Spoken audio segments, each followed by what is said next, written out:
Hey guys, welcome back. DeFi, degens, drip, and farm for poverty. I'm your host, Drip Coach, dropping knowledge bombs on all Forex Shark related projects. And today's video, we got a bomb dropped by CZ, the fearless leader of the Binance Smart Chain and our ecosystem kind of foundation, if you will. So there's been a lot of FUD in the media and issues with centralized exchanges, as we've seen, going belly up, especially with this latest FTX fallout. And in this interview on CNBC, ironically, which usually you don't get any good information from centralized news media, but in this one, CZ does a good job of handling that. And it's up to you. I'm going to show you in this video how he talks about traditional fractional reserve banking and how basically FTX fell out and how traditional banks have kind of had liquidity issues. And then he also talks about their liabilities and the audit that they had. Now, you can decide whether or not you believe CZ. I personally am in the camp that I do believe him, just like in the Forex Shark ecosystem. So this guy's been around since 2016, 2017, and has had his run in crypto, and even had the exchange was hacked way back in the day, and they made investors whole after that. So you have to decide, do you trust in CZ's vision and his ability to lead this company and do things for the greater good of crypto? Or is he just a malicious actor? Same thing goes with Forex. Like, you can decide whether or not you believe his information in his Discord channel from 4 or 5 years ago, or all his AMAs, or he's a malicious actor. So when you pick your belief and your side, then just stick to it and roll with that, and then you go forward. So I'm choosing to ride this till the wheels fall off because I believe in CZ and in Forex. But let's get into the interview, the questions that he asked. There's some great questions, and we're going to break down some information you may not have had. So many issues about trust and credibility and integrity in this space, and I want to talk about FTX in a moment, but I want to start with what's happening at your own firm, given the outflows this week. I saw that you said on an AMA, this is one of these Ask Me Anything, you said there's no amount of withdrawals that would put us under any pressure, but that, I think, is a very bold statement to be making. How are people, and why should people trust that their money is safe at this point? So I think, thanks Andrew for having me. And the well-run crypto exchanges should hold user assets one-to-one. So user deposit Bitcoin, we hold it in Bitcoin, we move to a cold wallet, we keep some in the hard wallet. And people, they sell it, now the Bitcoin belongs to somebody else, but we still hold it in the cold storage. People can withdraw 100% of the assets they have on Binance. We will not have an issue in any given day. So 100% of users withdraw 100% of the assets, we'll be fine. This is very different for traditional financial people to understand, because banks run on fractional reserves. And the traditional regulators, many of them may think that it's okay for crypto businesses to be running on fractional reserves. That is not okay. In crypto, there's no central bank printing money to bail out banks when there's a liquidity crunch. So crypto businesses have to hold user assets one-to-one. And that's what we do. It's very simple. Okay, So I think that is a very key point. I mentioned this before. So anytime you hear this BS in the media about a bank run, that is because they have been leveraging your assets. There should be no such thing as a bank run in crypto. The whole point of crypto was to get away from a centralized printing of our fiat currency and creating more money out of thin air. That's why Bitcoin got legs and took off. It's a proof of work, and there's a limited and finite amount of Bitcoin. It's fixed, it can't be changed.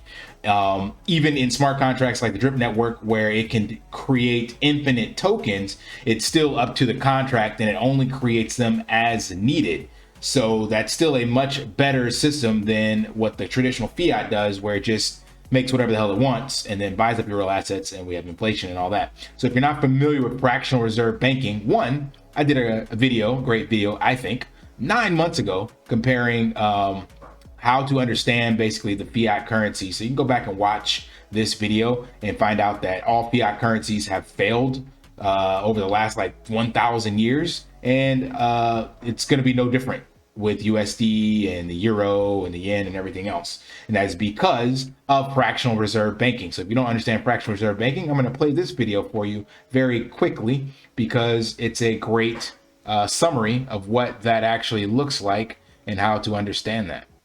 Just a quick message, please like, subscribe, and turn on notifications so you don't miss another video. This helps bring brand awareness to the channel, as well as all Forex Shark related projects. Thank you.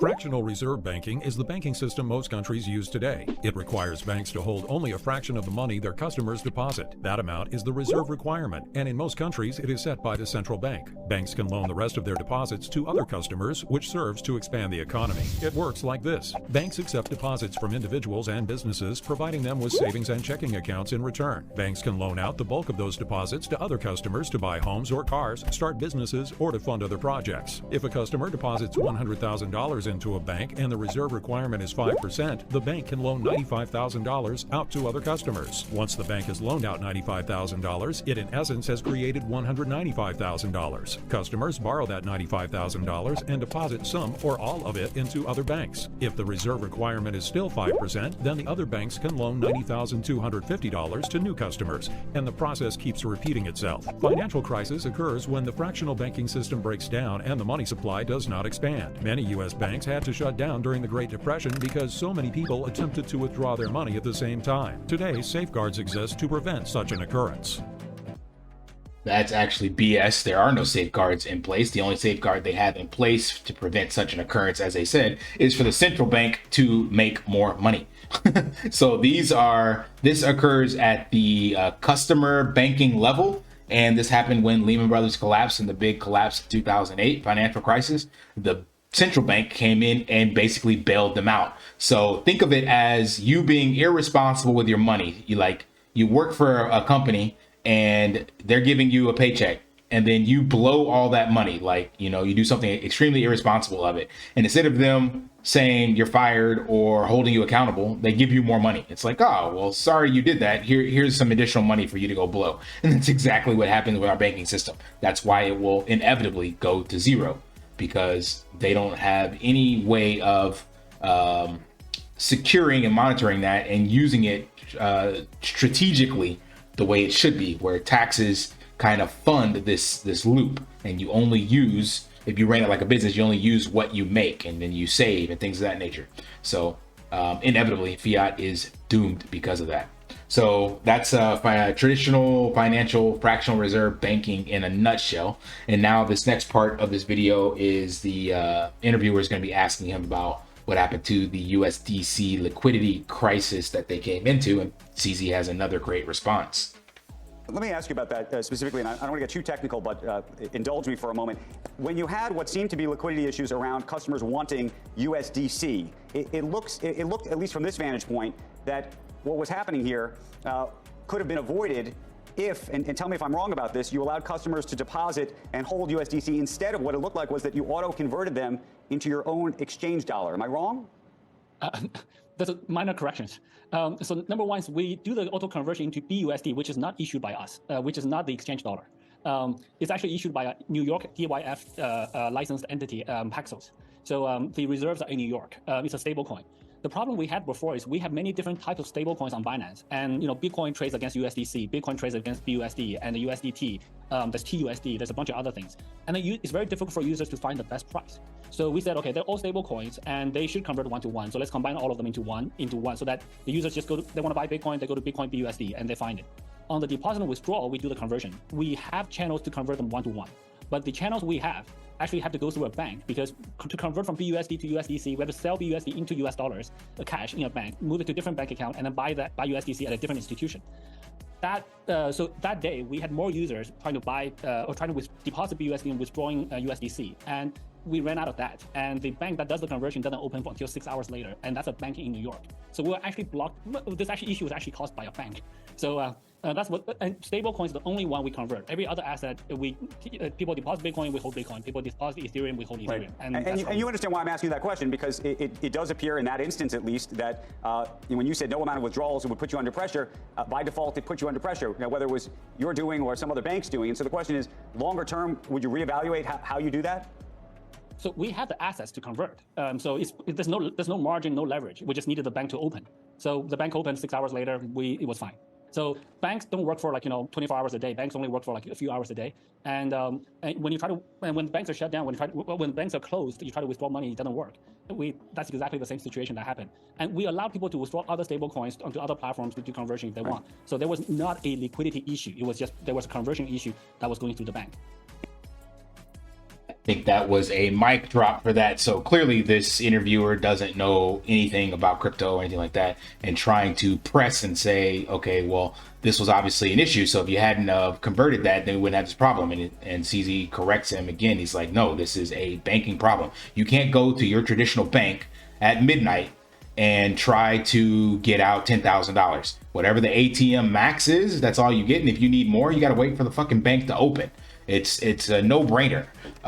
So, and also the fact that he had wrong that BUSD is not owned by Binance.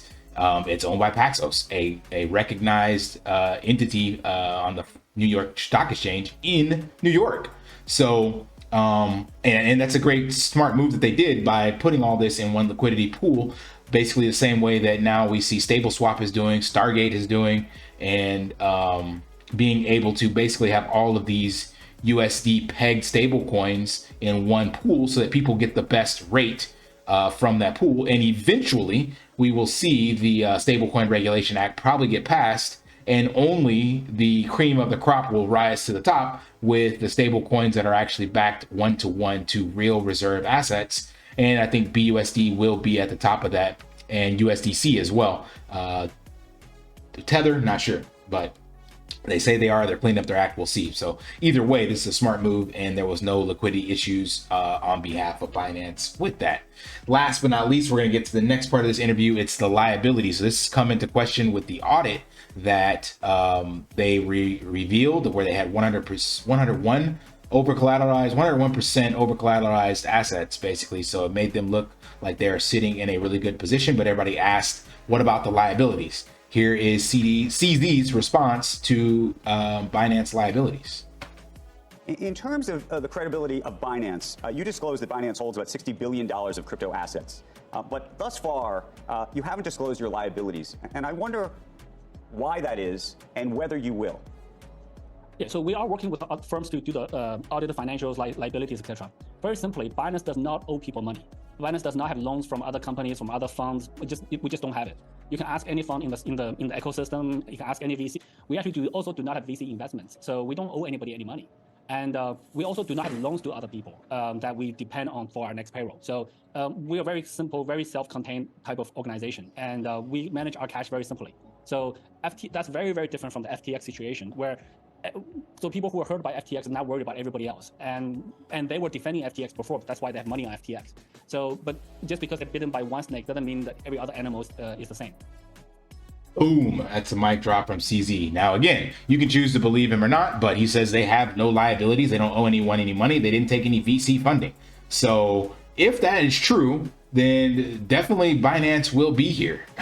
So all of this FUD and stuff in the media and the news is really, in my opinion, like I told you guys in my other video, them trying to kind of regulate the space. And they have, kind of like Bitcoin in this case, they have something that they can't regulate, that they can't stop, and they're afraid. So the only solution is to try to create some kind of fear surrounding Binance. And that's what Kevin O'Leary's doing. That's what the whole FTX thing was doing. I wouldn't doubt if some kind of regulation and stuff like that comes along. If eventually Binance gets regulated and pushed out of the US, then that would be their way of trying to signal that, you know, quote unquote, Binance is not legitimate. So I think that's what this actually is all about. I can't prove it. Again, you just got to take CZ at his word. But if he's saying they got no liabilities, they're over collateralized, and they keep assets one-to-one, then again, I believe he's a legitimate player in the space, and we will have a long and bright future with CZ. Only time will tell. But this is very, very interesting that all this is coming out, and we're seeing all this stuff. You know, he's been in the news and been kind of persecuted previously, and even his ethnicity coming into question, you know, being a Canadian Chinese citizen, basically. So I don't know. It seems orchestrated, like something else is underfoot. I have no idea, especially on the heels of all this Twitter gate stuff coming out. I don't know. You guys tell me what you think in the chats, in the comments, but I believe CZ, and I believe that the Binance Smart Chain will be here, and it sounds as though he is a smart businessman making the right moves, and yeah, this will play out well for us into the future. And right now they are the #1 top dog, so let's see where this goes. All right, you guys know the drill. If that provided value and you like this kind of content, smash today's feel special by helping a brother out by liking, comment, subscribing down below. And until next time, lift daily and achieve your impossible. See ya. I forgot to plug our sponsor, Drip Fitness. So remember, through the end of the year and into early next year, be offering about 50% off on online personal training, online nutrition coaching, and utilizing Drip. So if you are interested, or someone you know or love is interested in that, shoot me a message and we'll help you get started. I have our website here. I can share that with you and give you details on that. And also you can look up my certifications and things of that nature. And if you are a woman, we have the powerful community where we specifically help women gain strength and confidence. So if you're looking for that, shoot me a message and can help you out there. That is a picture of our gym back there, in case you guys are wondering, that we no longer have sold the gym, but still offering the same level of service online. So hit me up if you are interested. Drop a comment below. All right, see you.